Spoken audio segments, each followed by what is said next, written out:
Hola a todos, bienvenidos a esta nueva historia de terror financiero en parejas, en donde contamos historias de miedo, aquellas relacionadas con amor, traición, dinero y poder.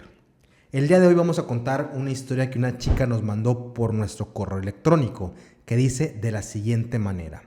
Hola perro financiero, me llamo Natalia, tengo 38 años y mi esposo Eduardo tiene 41. Tenemos un hijo de 7 años y llevamos casi 10 años casados. Esto pasó hace apenas unas semanas, durante el Mundial de Fútbol. Primero quiero aclarar algo. Eduardo siempre ha sido un buen esposo. Es trabajador, responsable, buen papá y nunca habíamos tenido un problema realmente grave con el dinero. Pero tiene una debilidad enorme, el fútbol. Ya creo que sé hacia dónde va esto. Es fanático de los Pumas desde que lo conozco. No se pierde prácticamente ningún partido. Si puede, va al estadio y algunas veces hasta ha viajado a otras ciudades solamente para verlos jugar. Yo siempre lo acepté porque así lo conocí. Además, desde hace años tenía un sueño, ir a un mundial. Quiso hacerlo cuando fue Rusia. Después quiso ir a Qatar, pero simplemente era demasiado caro. Así que cuando anunciaron que el mundial sería en México, se volvió loco de emoción. Me dijo, esta es mi oportunidad, si no voy ahora, probablemente nunca vaya. Y empezó a ahorrar. Paréntesis aquí importante. Igual no sé hacia dónde va a llevar esta historia, pero hay que tener mucho cuidado con las personas que son demasiado fanáticas en algo. Todos podemos tener nuestras pasiones, nuestros hobbies, nuestros pasatiempos, nuestros gustos, pero cuando ya se lleva a un nivel casi enfermo, es prácticamente una adicción y nadie debe de estar con un adicto. Hay gente que es adicta a ciertas sustancias, hay gente que es adicta a cierto tipo de bebidas, pero hay gente que también es adicta a un hobby, a una banda, a cierto tipo de música, a un artista, al fútbol y todo el tipo de adicciones te sacan dinero, mucho dinero. Entonces hay que tener cuidado con esto, hay que saber diferenciar entre una persona que tiene un gusto y una persona que realmente este gusto lo está llevando más allá. Entonces hay que tener cuidado, ¿sí? Durante casi 4 años fue guardando dinero específicamente para eso. Según sus cálculos, había juntado alrededor de 50,000 pesos. Investigó lo que habían costado los boletos en mundiales anteriores y pensó que con eso tendría suficiente para varios partidos. El problema fue que cuando finalmente llegó el mundial, los precios eran muchísimo más altos de lo que él esperaba. No solo de lo que él esperaba, de lo que todos esperábamos. Realmente fue un mundial. A mí me gustó mucho el mundial, lo disfruté bastante. No gasté nada, estuvo genial por eso también. Pero fue estúpidamente caro. Estúpidamente caro. Hay gente que pagaba, yo creo que algo barato eran 20,000 pesos y eso ya es carísimo. Pero hay gente que pagó 30,000, 50,000, 100,000 pesos por un boleto. Y sin contar que no eran boletos VIP, ya si era el boleto, no sé cómo se llaman en las categorías superiores, pero con mayores beneficios, pues ya te podía costar muchísimo dinero. El problema fue que había boletos que costaban miles de dólares, confirmo. Mientras tanto, nosotros teníamos otro ahorro. Desde hace tiempo estábamos juntando dinero para cambiar nuestro carro. Ese dinero sí era de los dos. Habíamos logrado acumular aproximadamente 120,000 pesos en una cuenta de inversión y nuestra intención era seguir ahorrando hasta tener un buen enganche.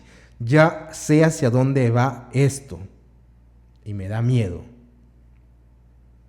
Cuando empezó el mundial, Eduardo me aseguró, ese dinero no se toca. Yo llevo ahorrando para mis partidos y yo confié en él. Empezó a ir a los juegos. Primero viajó con unos amigos a Guadalajara para ver el México versus Corea. Luego fue a otro partido de México contra República Checa. Y finalmente fue al de México versus Ecuador. Yo no fui a ninguno. Primero, porque sinceramente no soy tan fanática de fútbol. Y segundo, porque viendo lo que costaban los boletos, prefería 1000 veces verlos desde mi casa, así como yo. Me encantó verlos en mi casa, la verdad. Nuestro hijo tampoco fue. Eduardo iba solo o con sus amigos, pero él estaba feliz. Era prácticamente el sueño de su vida. Creo que eso también un poquito como esposa te nubló, ¿no? El ver a tu esposo feliz, de que estaba cumpliendo el sueño de toda una vida, que siempre quiso ir a un mundial, a Qatar, a Rusia, nunca pudo, y aquí realmente lo hizo realidad. Creo que también a algunas personas, cuando ves a tu pareja así de feliz, pues te puede nublar un poquito la visión y ya ni lo molestas. Hasta que llegó el último partido de México contra Inglaterra. Eduardo estaba muy triste porque decía que ya se había acabado el dinero que había ahorrado y que los boletos para ese partido estaban carísimos. Bueno, lo bueno que aquí ya paró de ir, creo. Entonces yo misma cometí el error de decirle, si de verdad quieres ir, podemos sacar un poco del ahorro del carro y después lo repones. Bueno, a veces puede pasar. A veces sí puede funcionar así, oye, pues un pequeño préstamo, luego lo repones, no hay prisa. Puede funcionar, pero vamos a ver qué sucede. Pero inmediatamente me contestó, no, esa cuenta no se toca. Bueno, eso es bueno. Incluso me dijo, ni la abras, porque luego empezamos a buscar en qué gastar el dinero, déjala ahí. Bandera amarillita. Ese comentario me pareció un poco raro. Así que esa misma noche entré a la aplicación. Yo solamente quería ver cuánto rendimiento habíamos generado. Esperaba encontrar nuestros 120,000 pesos. Había 35,000. Ya sabía. Cuando dijiste que tenía una cuenta de ahorro aparte, sabía que algo así iba a suceder.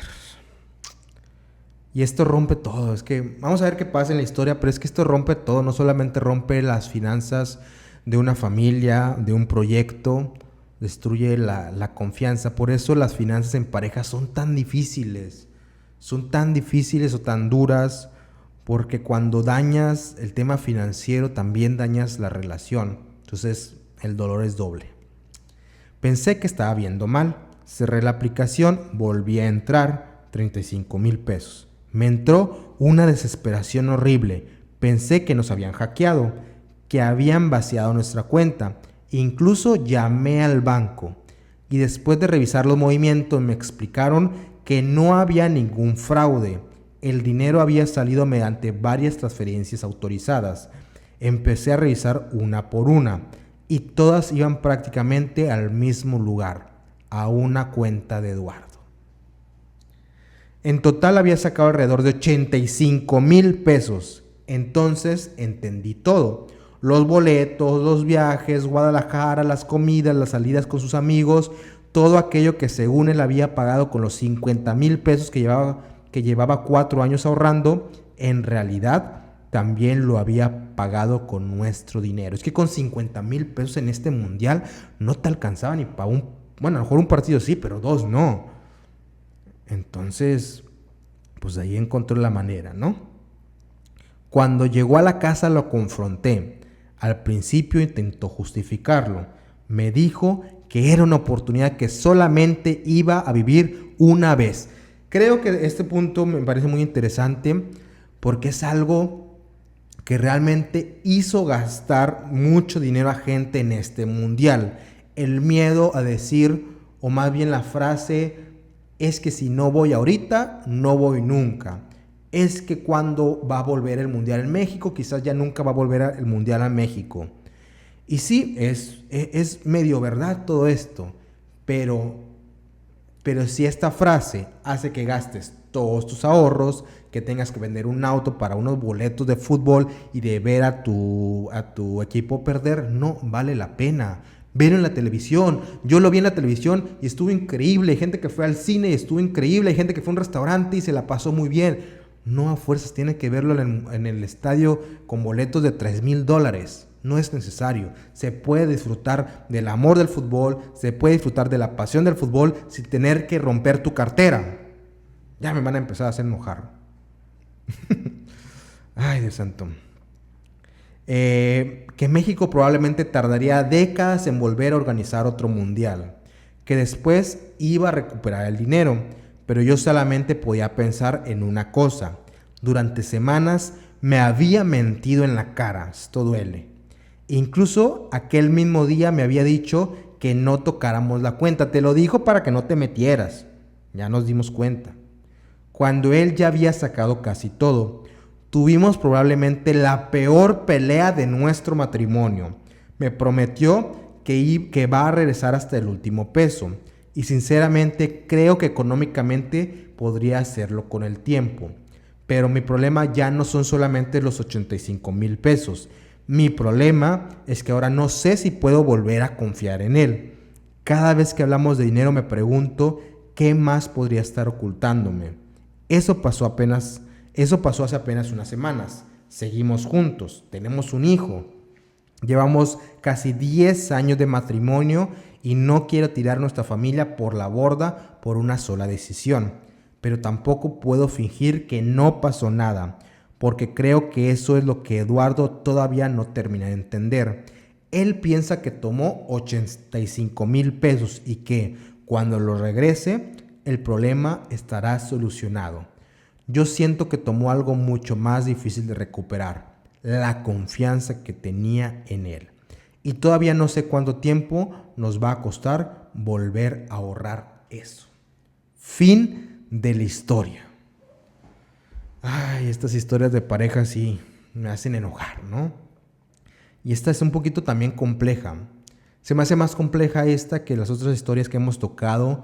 Las otras historias sí son complejas, pero como son más de noviazgo o de yo quiero con una chica o con un chico, eso las hace un poco más fácil. Solamente deja de hablar con esa persona, solamente ya no intentes nada con esa persona. Pero esta, una historia en donde ya es un matrimonio de 10 años, con un hijo creo que tenía 7 años.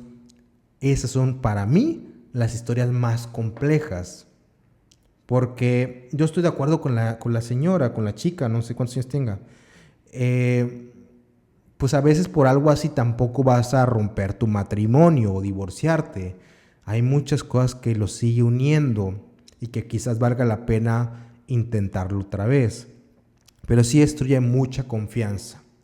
Yo, si estuviera en los zapatos de esta señora, de esta mujer, pues sí le trataría de buscar la forma de que, en este caso Eduardo, el esposo, reduciera su frecuencia en el fútbol. Porque ahorita solamente fue por el mundial, pero ya estaban ahí las banderas en donde esta persona gastaba dinero para ir a otros partidos creo que de Pumas, para viajar a otras ciudades y ver a jugar, para siempre estar allí en los partidos importantes de su equipo. Seguramente tenía todas las playeras de fútbol del equipo. Entonces no tiene nada de malo, como decía, tener un hobby. Pero ¿qué tal, por darles un ejemplo? Vamos a imaginar que él gastaba al mes 3,000 pesos en su pasión futbolera, ¿no? ¿Qué tal si esos 3,000 pesos los meten en algún proyecto familiar? En lugar de gastarlo en el Pumas, 3,000 pesos para un negocio de la familia, 3,000 pesos para mejorar su casa, 3,000 pesos para mantener mejor su auto o para ahorrar para un mejor auto. Entonces, el problema con este tipo de pasiones que nos cuestan mucho dinero es, se me fue la palabra, pero es que cuando estás gastando en esta pasión, dejas de quizás gastar en cosas o invertir en cosas que quizás te van a dar mayor provecho. Ya me acordé y se le llama costo de oportunidad. Cuando estás dejando de gozar de otras cosas por invertir, en este caso, dinero a algo que quizás no te genera los mejores rendimientos. Yo, si estuviera en los zapatos de esta persona, diría sí, pero no solamente me regresas los 85,000 pesos, vas a reducir tu pasión por este hobby que no está dejando nada bueno. Espero que esta historia les sirva a muchos de reflexión, personas que están en una relación o que piensen en entrar en alguna. Lamentablemente el dinero, las relaciones y el amor va mucho, está ahí entrelazado, ¿sí? Entonces son las historias más complejas para mí que existen en las finanzas. Si tú también tienes una historia de este estilo que creas que valga la pena compartir, mándala a mi correo hola@perrofinanciero.com.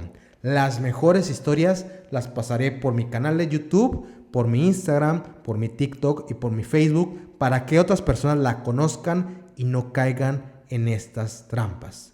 Muchas gracias, mi nombre es Felipe Lagarza, el Perro Financiero, y nos vemos en una siguiente historia.